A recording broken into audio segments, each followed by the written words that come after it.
Yours truly, Professor Dr. Dolphy Gilpin, and tonight we're taking a look uh,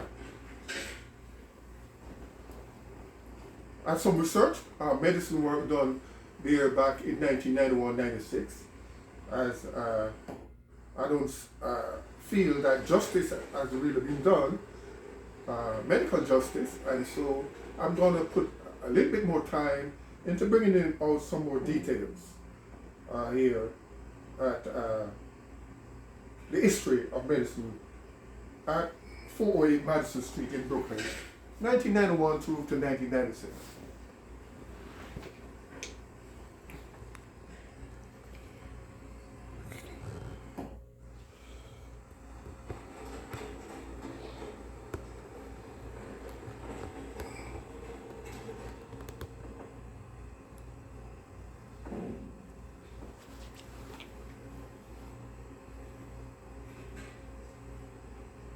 So here we are with a picture of 408 Madison Street in Brooklyn.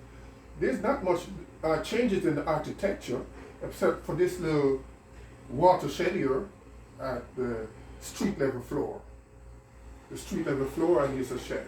Well, that shed wasn't there in 1996, but it seems the architecture remained firmly intact.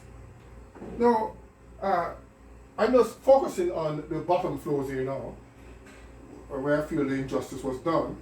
And right here in the ground floor, there was a medical sign, a neat, I loved it, about this height in the ground with 3 lights on it, and the sign, Dolphy Gilpin, MD Research, because it was near to the end here in 1996, something that had started from 1990 in Florida, and was continued to 1996.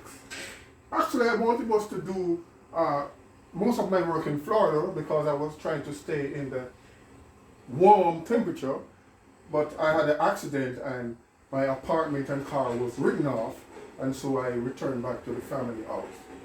And that's it. It's a family house. It was owned by my dad, and he actually put in a new boiler here. A new boiler cost a lot of money to put in a new boiler in the behind earthen floor. And so here was the sign right here.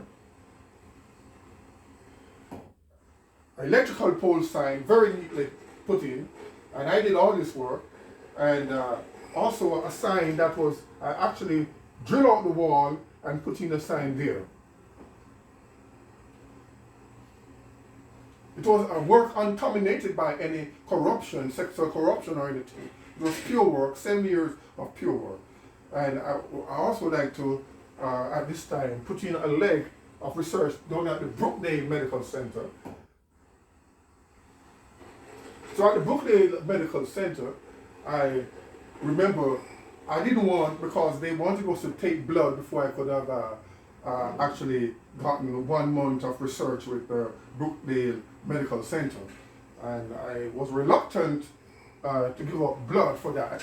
In any ways, in order to comply, I remember subject myself for a macro syringe taking out a lot of blood, and then they gave me right and said, hey, I must come and spend a month with them over there at Brookdale Hospital, Brookdale Medical Center, via the Samuel Library. I forgot the full name. There's I think a Samuel Library there, and for 1 month I was there. And at the end of the month, or in between the end of that interval at Brookdale Medical Center, I met even a classmate of mine. She was in family practice there. I met her in ER room. What's her name? Dr. Alpine, Dr. Gordon Alpine, Dr. McAlpine, that was her name. She wasn't finished, but she was close to finishing there. She's now in family practice in Charlotte, North Carolina there, I believe, in Charlotte, North Carolina. But I met her at Brookdale Medical Center, and she goes back as far with me in high school. That means in teenage years, she was with me in the same class for the last 2 years, because what they had done, they had taken out all the brilliant students and put them together, and so we end up together in a class there, 4K and 5K, and that was all. But I met her back at Brookdale Medical Center in the ER room, while the sign was, I think, there, and that, because I was close to the finish. Also, I met in administrative medicine at Brookdale Medical Center one Dr. Chester M. Prime.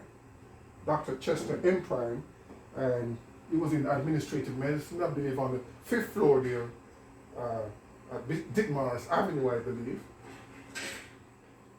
So I met Dr.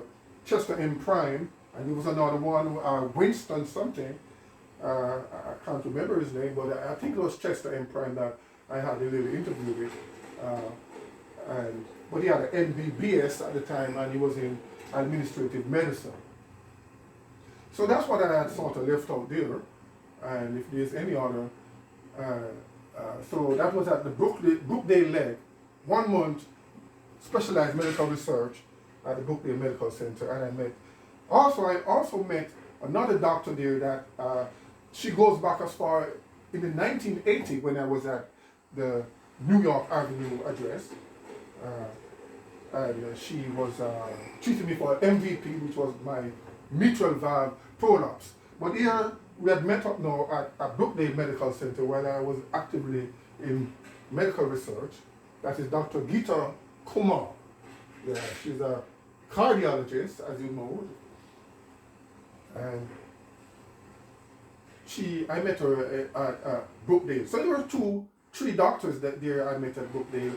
Dr. Geeta Kumar, Dr. Marcia McCall Prime, and Dr. Chester M. Prime in administrative medicine.